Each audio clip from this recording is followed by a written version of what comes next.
Hello, I'm Beverly Wright, and I'm here to talk to you about executive perceptions of machine learning. So I'm going to do a screen share so that you can see my slide deck. And here we go. First, I'll talk through a quick introduction of myself. We'll talk about what do we mean by machine learning, and I'll explain why did we want to do a study about executives specifically and their perceptions of machine learning. Next, I'll talk about the study and the results as well as the implications. A little bit about myself.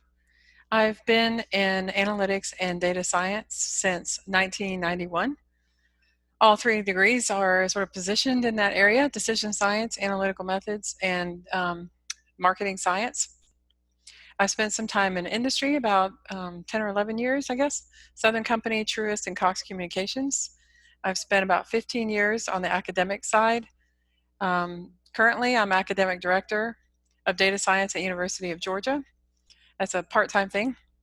I'm also former executive director of the Analytics Center at Georgia Tech, where I taught master's and doctoral students in analytical methods. And I've spent about 11 years in consulting. I'm currently a senior consultant at Catalina and an advisor now at Relational AI, former analytics officer. I've been a VP of analytics, and I worked for Nielsen for a while. So a little bit about myself. Okay. Through the course of my career, I've worked with hundreds of projects, either overseeing or personally delivering myself. And these are some very small sample of the clients that I've worked with.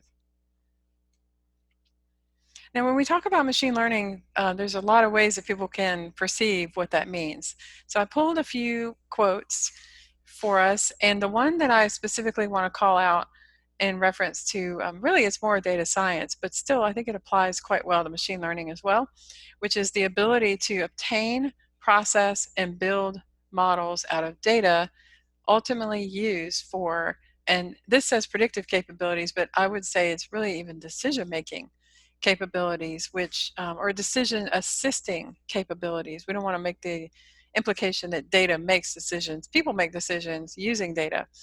So decision assisting capabilities would probably be how I would characterize machine learning. Why conduct a study among executives? Well, my thought was we talk about machine learning and we hear plenty of buzz from the sort of manager and below level, because these are people where the rubber hits the road. They're the ones developing the analytic. They're creating the machine learning solutions and the models. But what about the people above them? Like, is this just noise to them? Is this just buzz? How do they perceive machine learning? And why do we care what they think? I will tell you why I care what they think. And these are not in any particular order, but oftentimes executives are the ones that hold the money, and they are the sponsor of a machine learning initiative, or whether that's building a center of excellence or running a one-time project. So I care about executives' perceptions because they are the sponsor. Also, executives can make really great advocates of machine learning. You have to think about it from a highlighter perspective. Like, if you highlight something that's great, then fantastic, people are going to see it more. If you highlight something that's terrible, not so fantastic, people are going to see it more. So they can, not only do you want to get them on your positive side, you want to make sure you don't get executives on your negative side if you're trying to champion machine learning at your company. And then third, and this is not by any means an exhaustive list, but third is oftentimes executives hold the keys for resources that can be beneficial toward advancing machine learning at your company. So for example, try doing machine learning with no tools or platforms, or a set of processes that are laid out, or whatever kind of resources. So often our executives are the ones that are the creator of these things, or at least they hold the key to them. So that's just a handful of reasons why I felt it was important to really understand what are executives thinking about all this buzz, right? So that's why we focus this study on their perceptions. So I'll walk through the study itself. how we collected the data, who we gathered data from. I'll talk about some of the main themes that tended to bubble up. These were in-depth interviews, so the information was very rich. It was definitely not, check a box or anything that's super quantitative, but we did notice some themes that tended to emerge. And then I'll do a perceptions walkthrough, and I really want to spend probably the majority of the time on the barriers, because I feel like those are the items that are most actionable. Plus, barriers came up over and over and over. Oh, we can't do more, we can't do better, we can't do deeper types of machine learning because of blah blah blah blah blah blah blah. So that just came up over and over. So we'll talk about that. We'll touch on the future just a tad, not like anybody actually knows, but perceptions of it, before we go into closing remarks and Q&A. All right, so how did we collect this data? Well, fortunately for me, I had a lot of help. So my grad research assistants and I contacted 77 individuals from companies that were associated with Georgia Tech. And lucky for me, I knew most of them. And so we had a pretty good response rate, 20 completed. And following best practices for qualitative research, we started hearing similar types of responses, and we felt like we had gotten a good sampling. The individuals self-selected, of course. They were guaranteed anonymity. The interviews were conducted, some by phone, but most were by video. And each participant received the same 10 questions. Of course, given that it was unstructured, we still had questions, almost like an interviewer guide. But given that it was relatively unstructured in nature, we had follow-on questions, we had discussion. It wasn't yes, no, A, B, C, D. So there was a lot of richness to the interviews. This is a list of the interview questions, not to go through each of these, but you'll see when we do our walkthrough what these look like.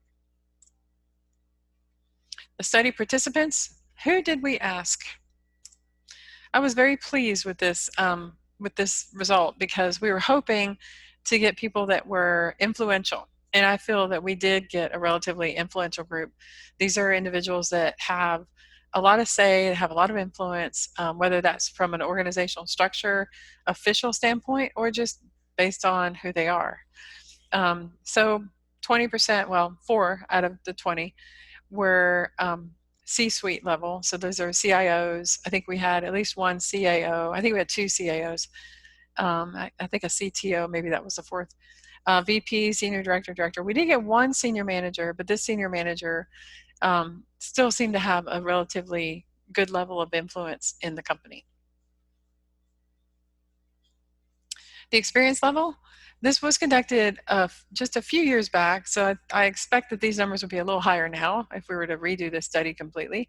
But 11 years in analytics, one person mentioned 23 years of experience, on average in the position 3 years. I think this would be a little bit higher for the position level, but especially with a young field that's relatively dynamic, there tends to be a decent amount of movement. Some people come into a position, learn something, move to another position. There's some of that going on. So, but I was pleased to see 11 years on average in analytics, and that this was a relatively influential level of participants. We also wanted to know what's their role, like what is their experience with machine learning. And as I guess you would have expected, but I think in just a few more years, I think this will change, where we see leaders in data science that used to actually hands-on keyboard data science, right? But right now, these participants were not those people. Their experience was more around identifying business use and executing. They're leading the development of the analytic. They're the consumer of the analytic, which is great. And they're supporters or they're outside observers, so they are around machine learning. They're orchestrating machine learning, but none of them really said like, oh, I've been building models for 10 years. Like, none of them were in that boat. So you have to take that into consideration in hearing the results, because they're going to be thinking about this from a how do I gain value from it perspective, more so from how do I create a great model. So that brings us to, now that we've talked about why we did the study with executives, how we did the study, who we gathered, and their experience level in years. What are some of the big themes that came up?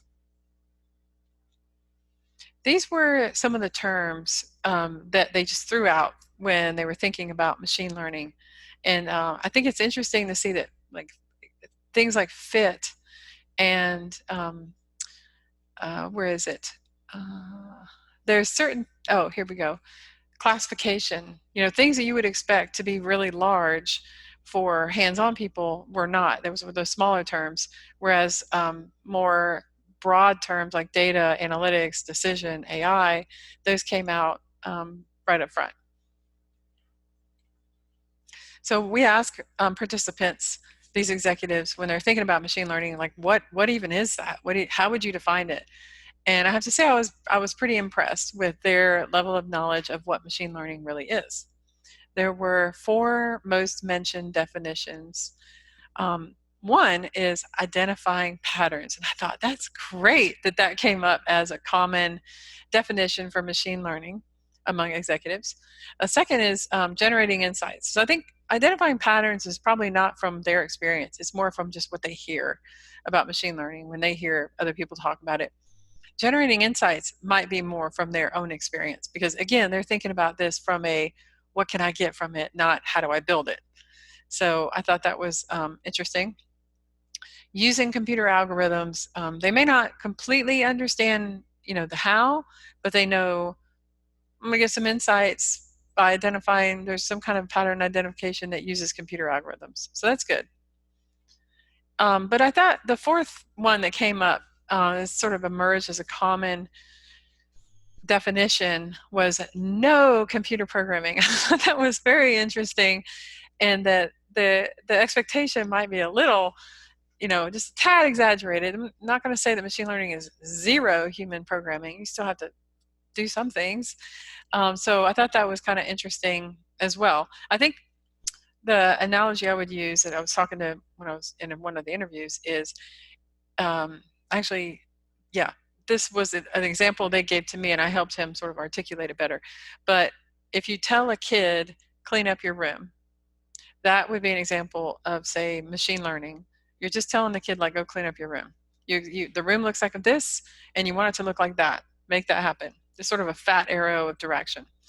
The alternate of that is you see that shirt on the floor, pick up that shirt, fold it this way, put it in that drawer, open the drawer, close it. Like you'd have to code every single thing, every action that you wanted that kid to take, assuming the kid's a computer all of a sudden.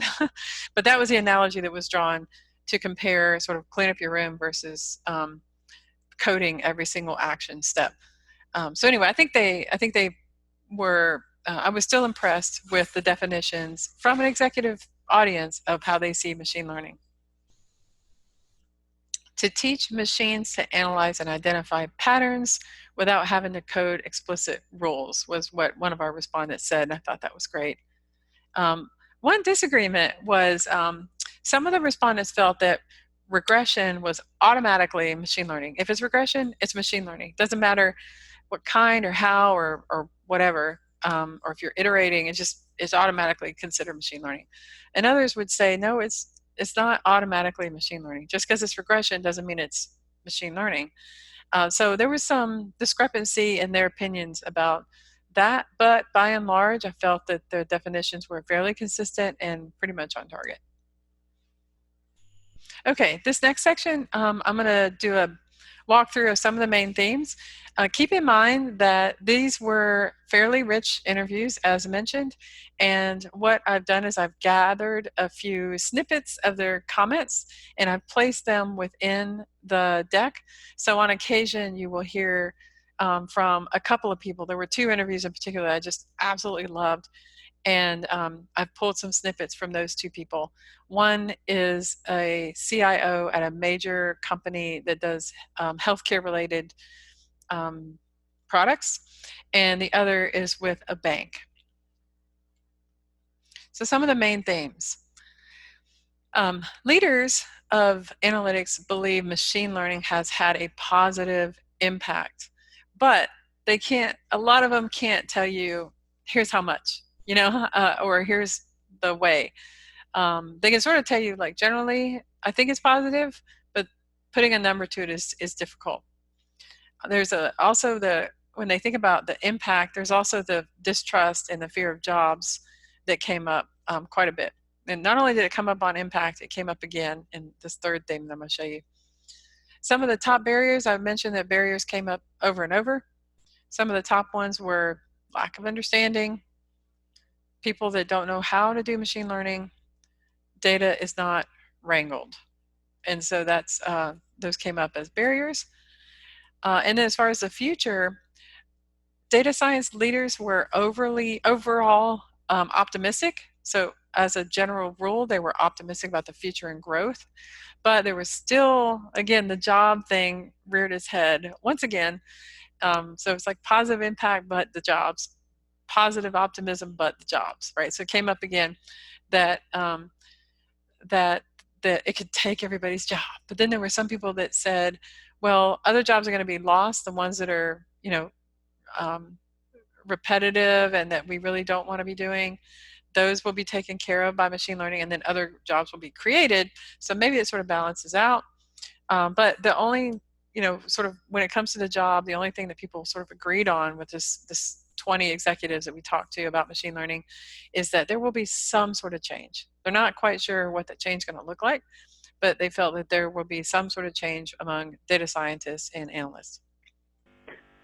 So my definition of machine learning is our ability to teach a computer or a machine to be able to learn some of the repetitive processes and non-repetitive processes and take the next step in a more intelligent way to ensure availability and smooth execution or flawless execution of our critical business processes. This person reminded me too that that she talked about how we're not going to get it right the first time. It's going to take years, and in some ways we have to be patient. And it sort of reminded me of the first time I got in a canoe, which was actually recently, believe it or not. So I don't know how I went my whole life without getting in a canoe until recently. But when you do are they called paddles or oars? I don't know. But the things, you get water all in your canoe. And so that's what happened the whole way to the destination. And then we rested and I got back in. And it turns out, like, you don't have to get any water in your canoe if you do it right. So if you see it as a parallel between, like, if you iterate in a certain way and you eventually you get better at this, right? So don't expect right out of the gate to just be great at machine learning. Like I got it down. Like, it's machine learning in and of itself is iterative, and the process of getting better at it is somewhat iterative. And so that was one of the themes that came up, as well as the ability to take on some of the repetitive nature of what we do. So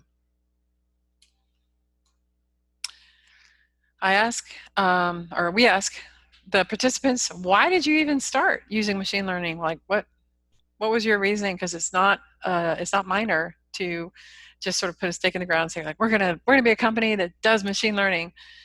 Okay, why? So some of the things that we heard, I thought this first one was maybe the result of executives hearing things and then trying to go and act on them because they said they want a competitive advantage. All right, well, how is machine learning going to give you a competitive advantage? Was kind of the follow-on question, and they didn't necessarily know. They just knew that if I'm going to have some machine learning, if I'm doing machine learning, I'm going to get a competitive advantage. Not sure how yet, but I will. So I thought that was interesting that it was mentioned so much. And again, a small sample, but it came up quite a bit. It was encouraging to see that they saw it as valuable way of increasing revenues, increasing their customers, increasing their loyalty. Fantastic. So lots of different reasons, but those are the top couple. And real application of ML is towards making our analytics model more efficient and our prediction more to the point. Yeah, I thought that was interesting how she characterized it, because we asked respondents, these executives, like, tell us what is your application of machine learning? And we were thinking in categories or buckets of how are they using it. And she said, well, it's really just taking, it's sort of moving BI to AI, or at least moving data science in general to more machine learning. She's just talking about use machine learning to get better at how you do analytics in general, which I thought was a fantastic answer. Not the one we were expecting, but it was a great answer. Some of the other application areas, there are many, but I pulled just the top ones that people mentioned. So customer, customer, customer came up. Understanding these squishy beings that are not always logical, that we call customers, came up quite a bit. And again, the idea of creating the value, I think, was connecting to how do I do that through the markets, so that's the customer side of it. Developing propensity models, how, whether someone's going to buy, predicting weather, fitting ads to a specific audience, just like really knowing people on the e-commerce side, this idea of personalization, the ranking. I read recently that the the reliance on these products or these items are recommended for you, the reliance is getting just greater and greater and greater with e-commerce. And so using machine learning for the customer and for e-commerce, these executives really saw that as incredibly valuable. There was also a few comments about the applications in the finance market, meaning market share analysis. I think we're going to see a lot around fraud identification. These are not necessarily in order. I believe it was tied with some of the others, but the fraud identification came up quite a bit, market share analysis, those sorts of things. So how were they going about solving these problems before machine learning? Not very well, apparently. So we heard things around the gut. Someone used the term human analyst, meaning that they're still leveraging data to make decisions, but not in a systematic or programmatic kind of way. So that human analyst is that's what they meant by that. Unfortunately, trial and error was a relatively common theme about how they solved problems before machine learning, or relying on experiences. So just different things that they would do before they came about implementing machine learning. But neither would have anybody else. Probably what we would have had to do is then put in a very heavy manual process of how do we kind of go through our complaints, which probably would involve reading all of them, because even though we're not a huge bank, we get hundreds of thousands of them every year. But we would have had to read a lot of them. And in practice, we still would miss stuff because we'd be filling a lot of them out, and these would be lethally bad jobs. I mean, nobody wants to sit around and read complaints and put them in two piles. But we would have had to set up something like that as an approach, because what else could we have done? I mean, by doing it this way, and I say, like, if we did that today, they would have. This was about using machine learning to help identify customer complaints, which ones were real, how do you navigate them, can you channel them somehow, can you develop some sort of resolution, and how they did that before was just very difficult. So good explanation. The next section is about how machine learning has helped the company, and I got a quote here for you. Programming aspects of it. And no one person today owns all this. There are so many use cases and examples, even if you go to Harvard Business Review, where AI is not delivering the right results because people did not, or ML is not delivering the right results because the people did not have real life experience with it, or the feature engineering wasn't right. So the point that I'm making is there could be a great tech startup where people are really good in building these softwares which can kind of translate those models, but those models, ML models, will only be successful if they had industry experts supporting them through building the right statistical model which can be. Yep. So I thought that was interesting in that, in the same way quality came around, and I guess it was around the 80s or something, that quality was like job number one. Quality's great, and there were quality departments, but that's not to say that somebody owns quality. Like the whole company has to own quality of products or services, just like kind of the many times almost the entire company has to own customer experience. Like you might have a chief customer experience officer, but can you really, everybody that touches the customer, and even that creates things that eventually get shown to the customer, like how do you, so I think she's trying to say that machine learning is helpful, but you can't put it in one little box within a company. Some of the quantifiable impacts, one of the things that we heard is TBD. So we don't know yet. Like there's not a good way to measure it, or that we haven't been doing it long enough to really say for sure that this is what it did. It saved us. I did have a client a while back, and they shared with me that based on this new machine learning model that they had developed that used, it's basically text mining. I can't say too much, but text mining, and it helped connect advertisers to the right audiences in a very good way, that I think it was 850 million or something over a 6-year period. It was a lot. It was a lot.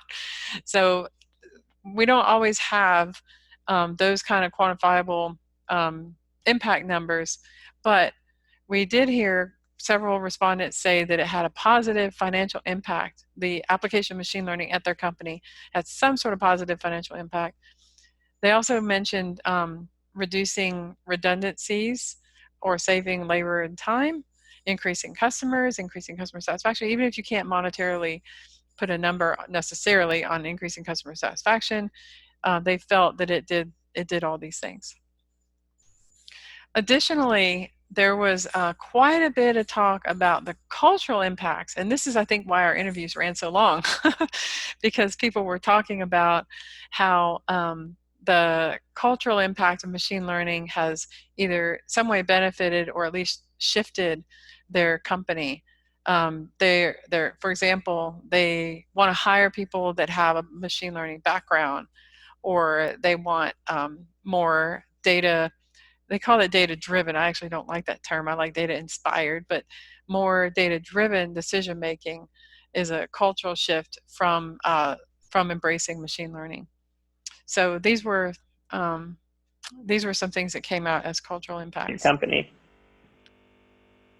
I would say so far we are still looking at more hindsight and insight type thing. We still haven't had that full breadth of impact, to be honest with you. But I think we are getting positioned to be able to make bigger impact in near future. And they didn't say it, but given that I sort of know from experience that there's a lot of machine learning and data science projects that don't end up getting implemented or operationalized, I got the feeling that the reason that several said to be determined, or I don't know how to measure it, is because they're not actually, always embracing the machine learning model and the solution the way that they want to. So it's a journey for sure. Okay, so in this next and almost last question that we asked them, I want to talk about their responses to what are the barriers. Like these executives were telling us the word can't quite a bit, and why can't you do more, better, more systematic? Like where is this can't coming from? And a number of really interesting barriers emerged. Number one, lack of understanding. So it's difficult enough just to use data, period. If you're looking at a dashboard, you can look at it and you see, like, you see the data, and it's just cross-sectional kind of data, or it's descriptive. It's fairly easy to look at that and go like, oh, I can sanity check that, right? Because I know my business. But when it's a model, it's hard to explain sometimes what you did and how it works, and just the lack of understanding, it was implied, that leads to distrust. So that was one reason. Another reason that came up was that data is not ready. It's either, dirty, it's not trustable, it's not good enough, it's not the right data. There's data problems. Third is who's going to do it. So maybe they don't have the talent. Maybe their people are good at BI sort of things and maybe basic sort of data science, and they know how to sort of operate a tool, but they're not necessarily great at machine learning based solutions. So that was the third barrier, is that executives said, well, I would like to do more machine learning, but there's nobody at my company to do it. A fourth barrier that came up is they don't really know where to even do machine learning. Like, how do they develop, especially once they get going? I got the impression that they're good, but I think especially the first few machine learning initiatives were challenging for them to figure out how and where to apply. A fifth barrier is that I think there was a fear that the results are going to come back not what they want. And so the way they characterized this was that sometimes results are counter to the gut. It doesn't, so this makes it sound like there's a result and it came back and it's very different from what they expected.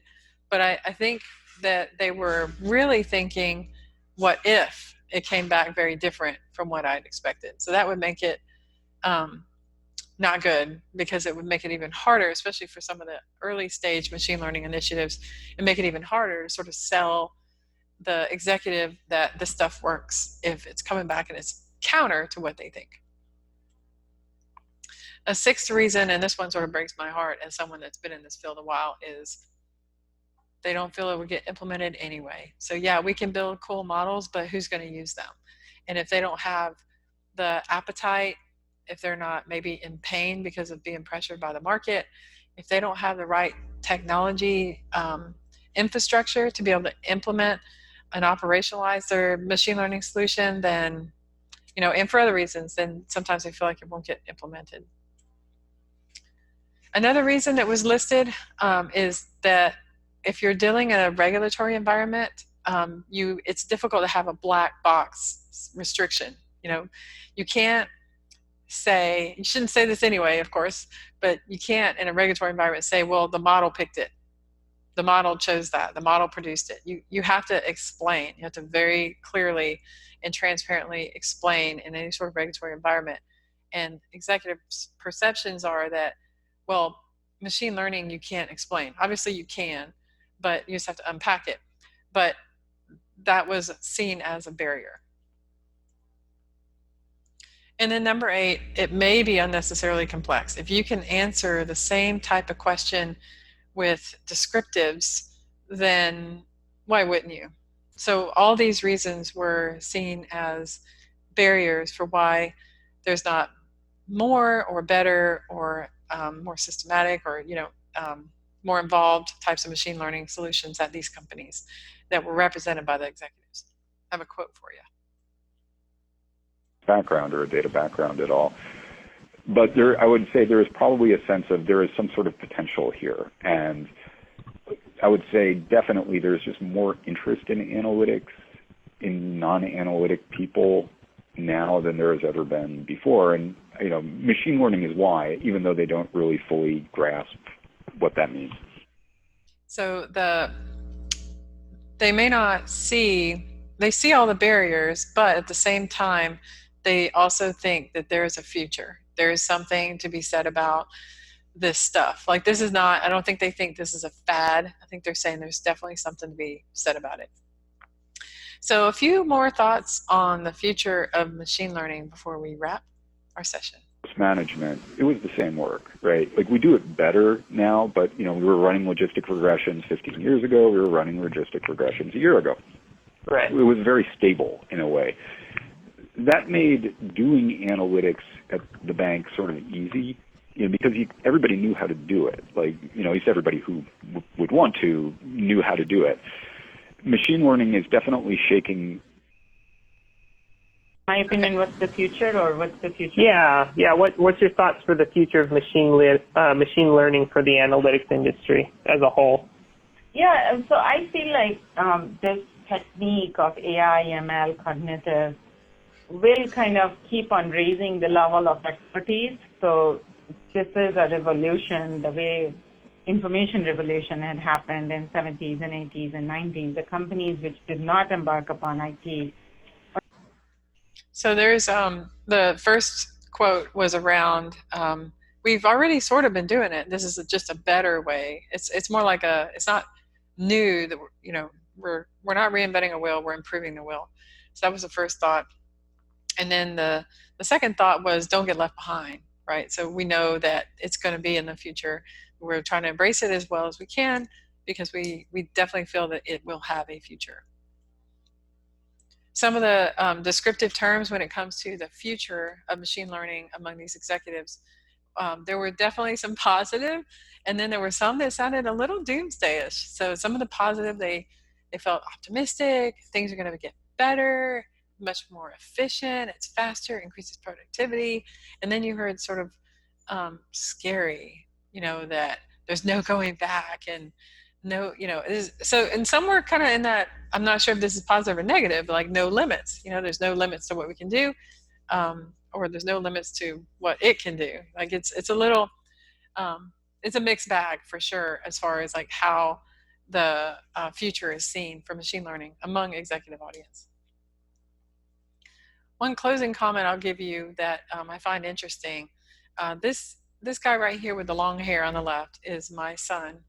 He is a student at Georgia Tech in chemical engineering. And these are his friends. This guy goes to the University of Florida, and this is Matt. And Matt, they were standing around the island like they often do, eating my food like they often do, and at Adam's house. And I was talking to them about, hey, what are you guys going to study in college? Like, this is exciting. This is right before they graduated high school. And Adam was talking about chemical engineering and his friend was talking about something else. And Matt spoke up and said, Ms. Beverly, I kind of want to go into data science like you. And it hit me that speaking of the future of machine learning, this is probably the first generation that will make that statement. But I think that there will be many more that do. So in the way that kids were wanting to become, school teachers and firefighters and chemists and things like that, now they may say, I want to be a data scientist. I want to be a machine learning person. So that's that's what we have to look forward to. Thank you again for listening to my talk. I'm Beverly Wright. Please follow me on LinkedIn. My nonprofit is called Athletics. It has a meetup, 1,500 people. They're eager volunteers that work on data science for good projects. We've developed projects around opioid addiction, human trafficking, home insecurity, STEM education, air quality, all kinds of community afflictions and ways to improve.